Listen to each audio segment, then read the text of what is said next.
Assalamualaikum warahmatullahi wabarakatuh. Selamat malam, selamat berjumpa lagi. Hari ini tanggal 26 bulan Mei 2024. Ini malam hari ya. Kita akan bersama-sama lagi membuat resume fundamental saham dari laporan keuangan triwulan 1 2024. Kali ini kita akan membahas dua emiten ya. Yang pertama INDS, yang kedua MBAP. INDS Indospring Tbk, Mitra MBAP Mitra Bara Adi Persdana Tbk ya. Analisa ini adalah bahan pertimbangan atau pemikiran tambahan, bukan perintah untuk melakukan aksi beli atau jual, karena tiap investor itu mempunyai pemikiran, cara, dan sistem yang masing-masing yang unik ya. Sehingga pembahasan kita ini adalah sebagai bahan perbandingan atau sebagai edukasi ya. Analisa kita berdasarkan value investing, artinya berdasarkan data-data yang ada dari laporan keuangan perusahaan untuk mengetahui perusahaannya ini meningkat, membaik, berkembang, atau stagnan atau menurun, sehingga dapat kita simpulkan nanti bisa diinvestasi saat ini atau belum. Pembahasan kita akan satu persatu ya. INDS dulu, baru MBAP. PT Indospring Tbk adalah sebuah perusahaan industri yang memproduksi pegas ya. Pegas ini maksudnya per ya, per untuk kendaraan ya. Jadi per untuk kendaraan bermotor ya, bisa berupa pegas daun ataupun pegas keong ya, dengan proses dingin ataupun proses panas yang berdasarkan lisensi dari Mitsubishi Steel Manufacturing Jepang ya. Baik, kita lanjut ke pembahasannya. Sebelum kita lanjut, apabila pembahasan kita ini bermanfaat, silahkan diklik like, share, dan juga di subscribe. Baik, berdasarkan data yang kita dapat ya, bahwa RUPS ini belum dilaksanakan, namun sudah ada jadwalnya, yaitu 12 Juni nanti ya, 12 Juni 2024. Mudah-mudahan kita sebagai investor DPR-nya membesar dan dividen yield-nya juga membesar ya. Baik, sekarang kita cek yang pertama dari segi perusahaannya ya. Perusahaan ini masih dihargai di bawah dari nilai bukunya, 50%, 4% di bawah dari nilai bukunya. Berarti ini sangat di bawah lagi ya. Berarti perusahaan bisa menggenjot usaha mereka untuk sampai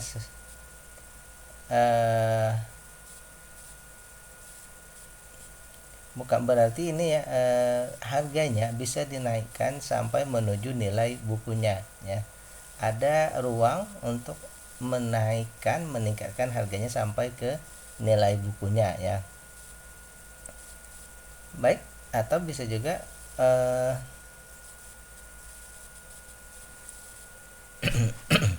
baik, sekarang kita masuk ke bagian valuasi. Apakah masuk sekarang ini murah atau sudah tidak murah lagi ya. Ternyata maksimal kita beli ini di 2100, sekarang sudah 2300. Berarti untuk masuk ini dari segi valuasi ini sudah kemahalan ya, di atas dari harga maksimal beli ya. Berarti valuasinya mahal, ini concern kita. Dari segi dividen ini sudah memenuhi kriteria kita ya, di atas 30. Namun dari segi dividen yield-nya, upah kita menunggu selama setahun itu baru 2,78%. Ini sangat kecil kalau menurut kita ya. Sudah peduli dengan investor tapi nilainya kecil. Ini mungkin karena ini tadi, keuntungan yang didapat itu dibandingkan dengan harga ya, dibandingkan dengan harga sekarang itu jomplang ya. Berarti di sini kalau mau valuasinya lebih baik ya berarti perusahaan harus menggenjot keuntungan ya, untuk bisa lebih lagi sehingga nanti DPR-nya bukan dividennya, yield-nya meningkat ya. Kalau di sini kan 210, harganya 2.300 ya. Baik, sekarang kita lanjut ke bagian free cash flow-nya. Ini ada 142 miliar, sangat besar. Kalau kita banding dari segi free cash flow-nya ini tadi dari segi jumlahnya 142 miliar. Kalau per share-nya itu 216. Kalau kita bandingkan dengan nilai bukunya ini 4%. Jadi free cash flow-nya itu ya setelah usaha-usahanya itu tersisa 4,21%. Berarti masih arus kas-nya ini positif ya, aman ya, 4%. Yang jelas lebih dari tidak negatif, yang jelas dulu ya. Kemudian kita cek dari segi ketahanan perusahaan, oke semua ya. Bahkan perusahaan juga hanya memberikan 11% untuk kepada masyarakat untuk bisa ditradingkan, dan keseluruhan pun hanya 15%. Berarti di sini perusahaan betul-betul fokus pada pada pengembangan perusahaan, tidak untuk melakukan aksi di pasar saham ya. Berarti iya, kita simpulkan saja bahwa perusahaan ini masuk ke bursa ini hanya untuk sebagai kepatutan saja ya. Baik. Dari semua data ini saya mengambil simpulan bahwa dari segi investor ya, dari segi investor dua hal ini penting. Yang pertama, valuasinya kalau bisa jangan mahal, dan juga dividen jangan kecil. Berarti dua kriteria kita ini masih belum memenuhi, sehingga kalau simpulan kita ya, menunggu valuasi dan dividen membaik. Ini mutlak ya, kalau menurut saya mutlak yang dua ini harus kita konfirmasi betul-betul ya.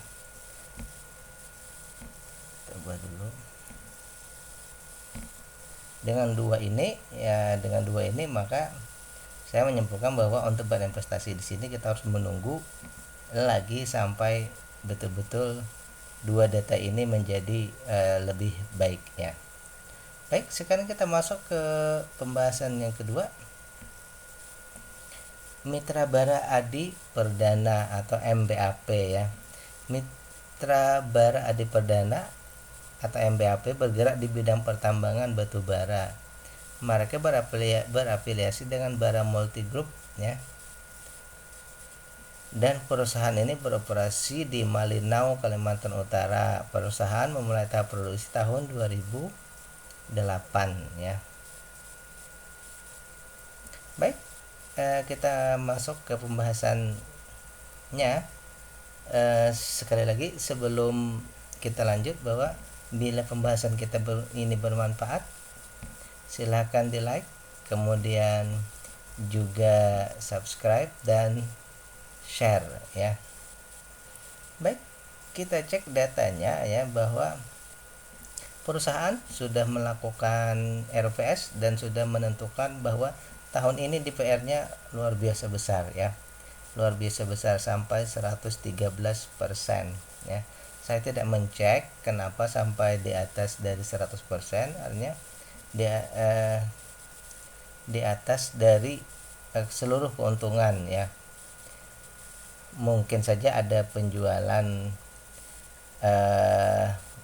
aset, ataupun juga ini bisa laba ditahan yang dibagikan, tapi saya lebih cenderung kepada laba ditahan yang dibagikan sehingga menjadi DPR-nya membesar. Tapi silahkan nanti cek sendiri ya, yang mana saya belum mencek sampai ke sana.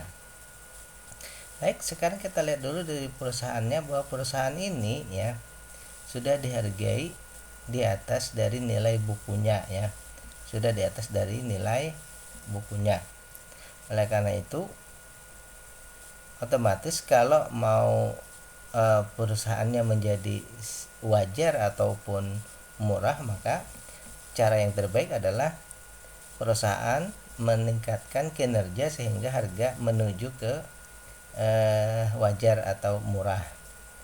Atau yang kedua seperti biasa bahwa turunkan harganya, turun dulu ya, menuju ke book value. Nah, dari sini perusahaan bertumbuh wajar, maksudnya begini, pertumbuhannya di atas harga wajar, di atas book value-nya ya, di atas 2267, tetapi pertumbuhannya masih dalam koridor seimbang saja dengan 227 tadi ya. Baik, selanjutnya dari segi evaluasi, ternyata di harga sekarang ya, kemudian maksimal beli kita ini 1960, harga sekarang 3070, berarti kita tidak dapat diskon, malah kalau beli saat ini kita harus menambah ya. Kita harus menambah, yang harusnya kita beli di 1960, kita harus nambah ke 3070, artinya kita nambah lagi 57% dari seharusnya. Berarti ini kalau menurut saya pribadi kemahalan tentu saja ya. Bukannya kita dapat diskon tapi kita kemahalan. Itu yang pertama ya. Nah, dari segi dividennya tadi kan 113%. Ini sangat luar biasa di atas ya. Dari 117 ini ya, 113 ini kita mendapatkan 7,2%, berarti di atas dari yang kita tentukan. Berarti ini DPR-nya besar. Coba kita cek dulu misal 50. Kalau dia 50% maka tidak sesuai kriteria ya. Kalau 70 tetap tidak memenuhi kriteria. Berarti kalau dia perusahaan ini membagikan dividen secara normal di 70% pun masih belum memenuhi kriteria ya. 100% ini sudah memenuhi. Kalau 90, kalau 90% juga memenuhi kriteria ya. Berarti yang kita kejar ini minimal ya, minimal di 80% kalau mau valuasinya dividennya ini dengan pembagian dividen normal itu minimal 80% ya. Karena yang di atas 100% ini tidak setiap saat bisa terjadi ya. Baik, dari segi pertumbuhan, dari segi book value bertumbuh wajar, dari segi valuasi ini kemahalan, mahalnya sudah sangat jauh ya. Dari segi dividen tadi DPR-nya besar dan dividen yield-nya juga besar, namun dia tidak akan selalu bisa seperti itu. Kita lanjut ke free cash flow. Free cash flow-nya ini 525 miliar ya, atau setara dengan Rp427 per lembar saham. Kalau dibandingkan dengan nilai bukunya ini dia free cash flow-nya ini 18%, termasuk besar, aman ya. Kemudian juga aset lancarnya ini luar biasa besar, kan hutangnya nggak ada nih, tidak punya hutang, tanggungan pun kecil, jadi wajar saja ya. Oke, oleh karena itu kalau simpulan saya pribadi bahwa bagi mereka kita yang mau berinvestasi di sini, dengan melihat dividen yang besar dengan 113 ini, mungkin saja istilahnya kita tergiur untuk melakukan investasi di sini. Tapi kalau kita cek tadi dengan 100% ya, minimal perusahaan ini harus 80%. Nah, kita harus cek lagi ke belakang ya. Ini harus dicek ke belakang. Silahkan nanti dicek ke belakang apakah selama ini ya, sebelum ini mereka membagikan dividen itu di atas 80%. Kalau kurang dari 80%, maka kemungkinan besar dividennya itu tidak sampai 5%. Oleh karena itu ya, perlu dicermati lebih lanjut. Oleh karena itu sebelum itu saja saya Dengan valuasi yang sebesar ini saya lebih cenderung untuk menunggu sebenarnya ya, menunggu valuasi membaik. Kenapa? Karena banyak saja ya perusahaan yang sejenis ini ya, perusahaan yang sejenis ini di batubara ini memang banyak saja yang valuasinya lebih baik ya. Mungkin menurut saya kita mencari yang lain yang valuasinya lebih baik dulu ya.